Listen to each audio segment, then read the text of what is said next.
Vous n'êtes pas votre traumatisme. Vous n'êtes pas votre traumatisme. Et pourtant, il arrive qu'il devienne toute votre identité sans que vous ne vous en rendiez compte.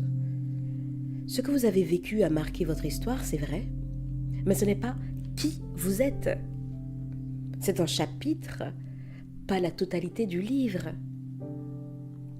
Quand on vit un choc, une blessure, une trahison, on pense souvent que le plus dur, c'est le moment lui-même.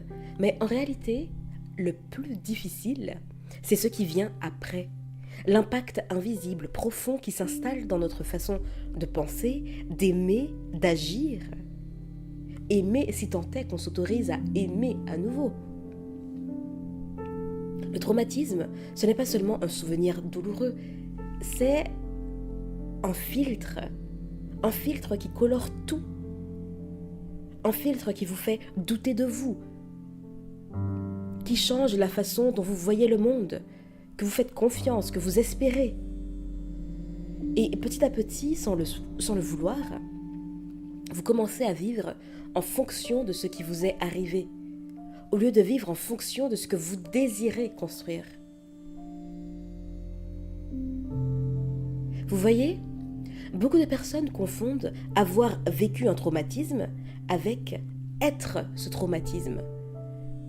Elles vont dire des choses comme « je suis brisée »,« je ne serai plus jamais la même ou le même »,« je n'y arriverai pas ».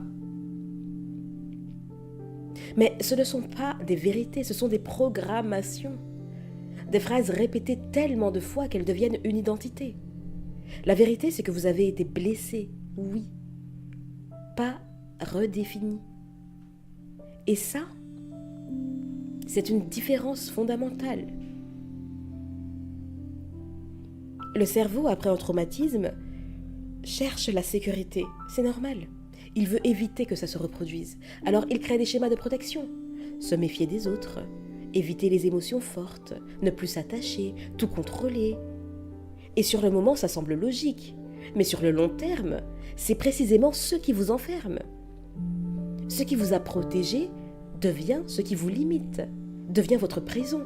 C'est un peu comme si, après avoir été brûlé, vous décidez de ne plus jamais vous approcher d'une flamme. Même d'une flamme douce qui éclaire, qui réchauffe, un peu comme le chat échaudé qui craint l'eau froide. Le traumatisme vous fait croire que tout feu brûle. Mais la vérité, c'est que certaines flammes réparent. Pour se libérer du traumatisme, il ne faut pas le nier, il faut l'accepter, l'identifier, l'intégrer. Ce que vous avez vécu fait partie de votre parcours, oui, mais ça ne doit pas être le centre de tout, le centre de votre vie. Imaginez votre vie comme une grande toile, et le traumatisme, c'est une tache sombre dessus, une toute petite tache. Si vous ne peignez plus rien, vous ne verrez que cette tache. Mais si vous continuez à peindre, si vous ajoutez des couleurs, des nuances, de la lumière, des formes, la tache sera toujours là, mais elle fera partie d'un ensemble beaucoup plus vaste. Et c'est ça la guérison. Il ne s'agit pas d'effacer, mais de redonner du sens autour. Vous pouvez transformer ce traumatisme en force en combinant deux éléments. Compréhension et action. Compréhension parce qu'il faut apprendre à reconnaître ce qui en vous réagit encore à cause du passé. Les déclencheurs, les peurs, les mécanismes automatiques. Et puis action parce que vous ne guérissez pas seulement en comprenant. La compréhension est la première étape, mais ensuite il vous faut agir. Vous guérissez en réapprenant à vivre autrement. Par exemple, si vous avez peur de faire confiance, commencez lentement, faites confiance sur une petite chose ou à une personne en particulier. Si vous évitez les émotions, autorisez-vous à en ressentir une seule, une petite, sans jugement. Si vous avez tendance à vous juger trop sévèrement, parlez-vous comme vous parleriez à un enfant blessé, avec douceur et bienveillance. Et chaque petit pas est un acte de réparation. Cher ami, retenez ceci. Le traumatisme vous a peut-être sûrement changé, c'est vrai. Mais ce changement ne doit pas être forcément négatif. Il a pu développer en vous une hypersensibilité, une lucidité, une force intérieure, une empathie immense. Ces qualités ne sont pas des séquelles, ce sont des ressources. Mais pour qu'elles deviennent des alliés, vous devez arrêter de vous définir par vos blessures. Arrêtez de dire « je suis victime » et commencez à dire « j'ai survécu à ». Et même mieux, « je suis en train de renaître ». Ce n'est pas une invitation à nier la situation que vous avez vécue. Vous avez peut-être en effet été victime d'une personne, mais ne vous enfermez pas dans ce statut, ce positionnement. Reprenez la responsabilité d'agir,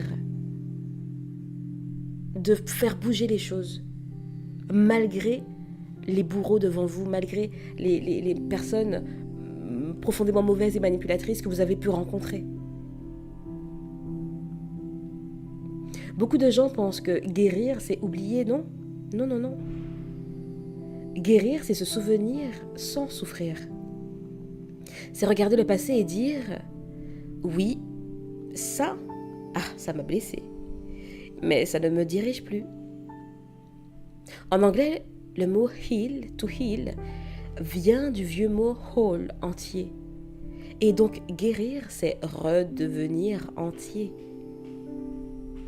Ce n'est pas devenir une autre personne, c'est redevenir vous, vous-même, sans les masques que la douleur a construits. Alors, si aujourd'hui vous sentez encore le poids de ce que vous avez vécu, rappelez-vous que le traumatisme n'est pas votre identité. Le traumatisme que vous avez vécu n'est pas votre identité. Permettez-moi, cher ami, de répéter. Le traumatisme que vous avez vécu n'est pas votre identité. Vous n'êtes pas votre traumatisme. C'est une expérience que vous pouvez transformer.